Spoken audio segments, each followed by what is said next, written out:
All right, enough Liverpool. How about some quick hits instead? Let's go, Gab. Jared Bowen scores the only goal, and Miles Lewis-Skelly gets sent off as Arsenal lose at home to West Ham.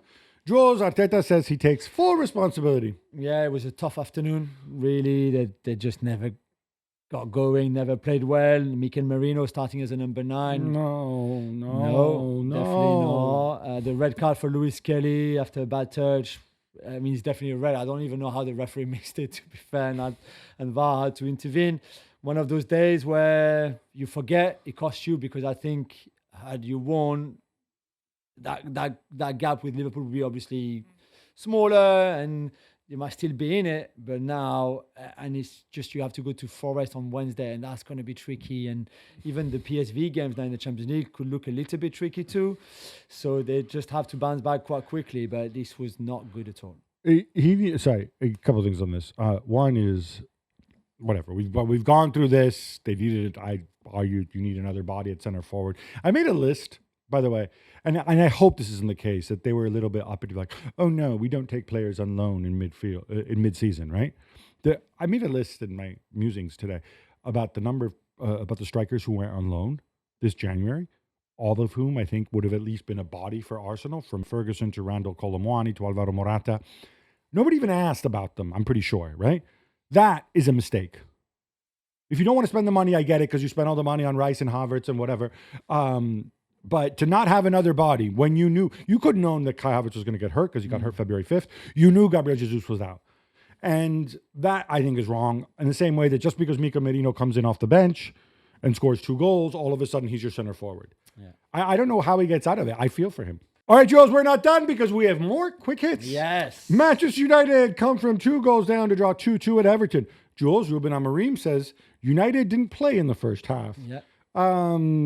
Are you going to praise Davy Moyes? I would much rather. I don't want to talk about Manchester United. I've had enough of them anyway. I saw more bad than good in that game from them. Lot more bad than good. Yeah, exactly. So I don't even get the Amorim. Yeah, second half. I don't get that. But for David Moyes, and you know I'm not a big Moyes fan, certainly when he was at West Ham, and he knows that.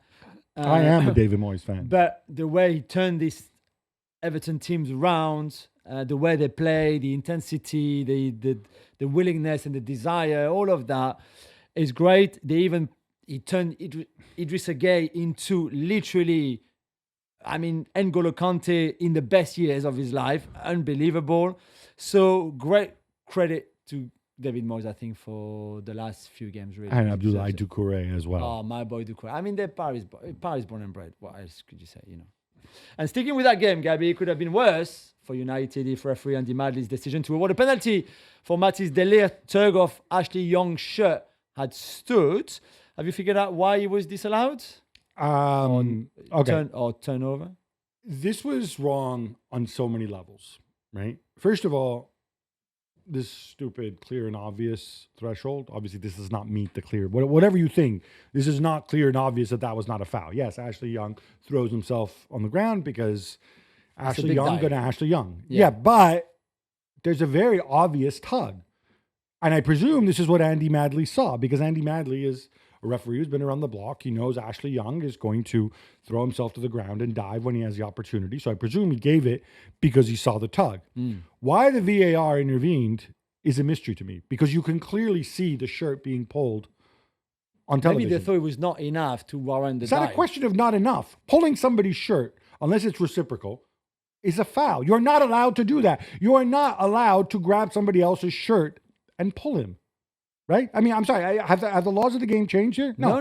They haven't, right? So this is always a foul. So this is always a penalty. Except if they were both pulling each other's shirts, which they were not doing. So I don't understand this. I want to hope. I was watching Match of the Day, which is for those who don't know, is like the big recap here they do on the BBC. And they suggested that there's 2 replays from 2 different angles. And one of them, you can clearly see the shirt being pulled. On the other one, it's not so clear. They were suggesting that Andy Madley only saw one of the replays. Only saw one angle. I would hope this is not the case. Howard Webb, if you're listening, and I know you always listen, we need an explanation on this one. No, seriously, I need to know, because it's not going to make a difference. Everton are not going to go down as a result or whatever else. But this is just terrible. This is one of the worst uses of VAR that I can remember. Yeah. And Madley should have the cojones, by the way, to say, guys, is this all the replays we have? Because I know there's more than one camera. Yeah. Reportedly, there are more cuts coming at Manchester United, but you have a reminder for the supporters. Yes, the excellent god of financial blogger Swiss Ramble sent a long thing about the cuts and kind of get like it's a subscription newsletter. I think it's worth your time. It's not that geeky and in the weeds. I mean, some bits are, but you get the general picture about all the issues of Manchester United. Some of them we've become immune to, and one that I'm just going to keep reminding people of is Manchester United are paying £19 million a year in debt servicing for the privilege of being owned by the Glazer family. Yeah.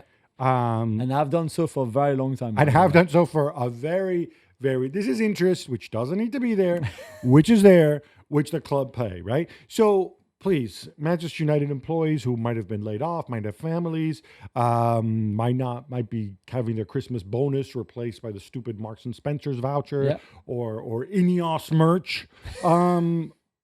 Just think about that. Aston Villa beat Chelsea 2-1 as the Loanese Marcus Rashford and Marco Asensio combined twice. Jules, do you want to revise your assessment of Philip Jorgensen? I mean, I still think he's better than Robert Sanchez. And to be fair, before his mistake, he made two really good saves, two big saves. But then it's not acceptable that you gift a goal like this, the winning goal as well to Aston Villa, the way Jorgensen did. I felt for Chelsea because it was a better performance compared to what we've seen in recent days. And in the end, that could cost you badly as well comes the end of the season. So bad mistake. Yeah. It was a much better performance. Chelsea should have had. I think Chelsea deserves something from this game. Yeah, definitely. And rejiggering he has to rejigger everything. I've said it before, right? This is a badly put together team, and he has to rejigger everything. Reece James in midfield, Neto at center forward, Cole Palmer switch out to the right. He's got to do this because for all their spending, this is a badly assembled team. Yeah. Tottenham win 4-1 away at Ipswich as Brennan Johnson bags 2 goals. Jules, all well in Angeland now? It was a good win in the end, although they could have been 2-0 down after 10 minutes. They had a terrible start of the season, of the game, sorry. But then with the ball, Son was outstanding, maybe his best game in a while, and it's good to see Heung-min Son in that kind of form. Brennan Johnson with 2 goals. I like the movement from Matistel. I know he didn't score, but I think the team is really benefiting from him, and Donso has made a difference. Vicario coming back has made a difference.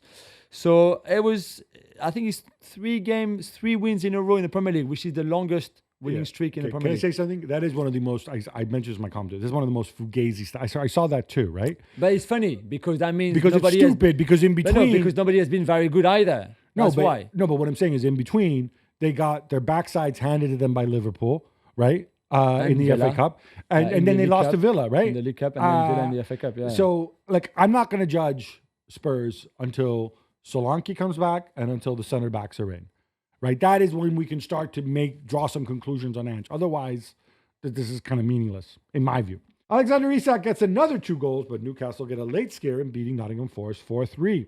Jules, both these teams are in the Champions League places right now. Will they be there at the end of the season? Great question. I think there's 6 teams between 3rd and 8th. So Forest to Villa in 5 points that can qualify for 3rd, 4th and 5th place, because 5th place will qualify you for the Champions League. So I think one of Newcastle will be there, I think, just about. And I'm not sure if Forest will, though. I think I can see them collapsing. It's another defeat for them. I think 3 in a row now, and they just don't look as solid and as good as they used to.